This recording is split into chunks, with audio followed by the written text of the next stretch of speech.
680's Richard Southern joins us. And Richard, U.S. President Trump has triggered a countdown clock now on NAFTA renegotiations.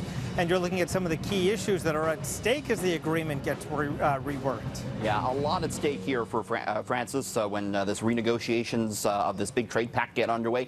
Dairy and lumber, they're two of the obvious big issues that will be discussed. Some of the lesser-known things, though, lesser-known NAFTA sticking points include auto parts. This is going to be a big one for us here in Canada. White House wants more car parts made in the U.S. That could eventually lead to higher car prices, potentially.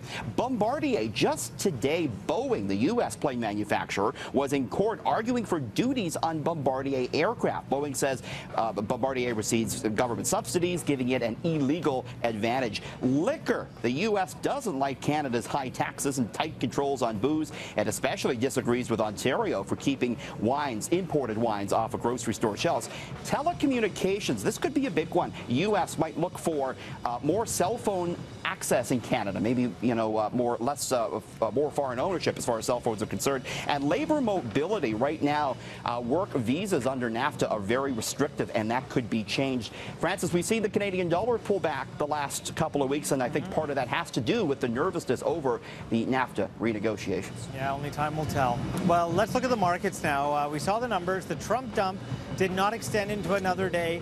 Stocks, I wouldn't really call it a bounce back. What, the TSX gave back 3 points? Yeah, it gained 3 points, better than yesterday's 260-point plunge, but certainly the Trump trauma we saw on Wednesday did give way to a little bit of a healing session today. The Dow was up 56 points there on Wall Street, so investors started to move back in a little bit. Still a lot of apprehension, though, regarding these political issues coming out of the White House. Price of oil moving higher, getting close to $50 per barrel. That's a positive for Canada's economy. No changes on the way to Toronto gas prices tonight. So we'll see where stocks go in the next couple of days, because those headlines, Francis, are coming nonstop out of the White House. Well, I'm sure a lot of people are planning to head to the cottage this weekend, and now they can bring Netflix with them. Yeah, this is interesting. So Netflix has announced that they will be installing so-called download zones for people who are driving to the cottage this weekend and throughout the summer. The video streamer says it's going to offer these temporary download zones where you can download your Netflix content, because, you know, a lot of people don't have the high-speed internet access at the cottage. They're going to have these at Bass Pro Shop at Vaughan Mills, as well as the Farmers Market on Collingwood. Streaming companies like Netflix are really expanding their downloadable content as more subscribers watch entertainment while they travel. Francis. You know, our next story is a what would you do type of thing. So an artist in London, England, left thousands of coins on the street, then watched how people reacted. Yeah, so this is interesting. So he left a pile of 15,000 2-pence coins on the ground. We have a picture of this. This is about 300 British pounds all told, 528 Canadian dollars. All of this weighed 235 pounds, so it was heavy. So first off, a group of kids stopped by, and they sat down. They played with those 2-pence coins, but they didn't take any. They just had a bit of fun.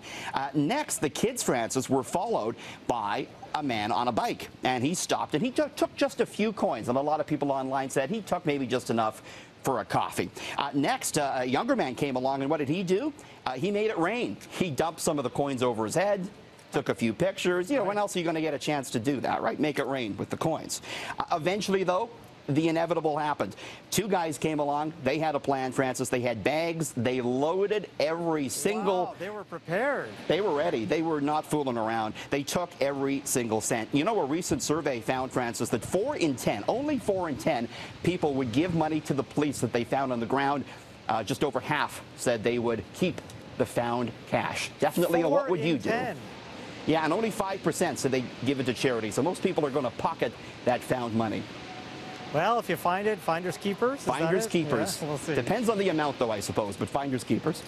Now, Richard, I know you're covering some major breaking news when it comes to Canada's unofficial national dish, Swiss Chalet chicken. What's going on? Stop the presses, Francis. For the first time ever, the legendary Canadian chicken chain is going to start selling fried chicken. They've never done this before, and so this is for a limited time until June 11th. What's more, Swiss Chalet says they're going to put, or they are putting, their famous dipping sauce in the batter before they batter and deep fry the chicken.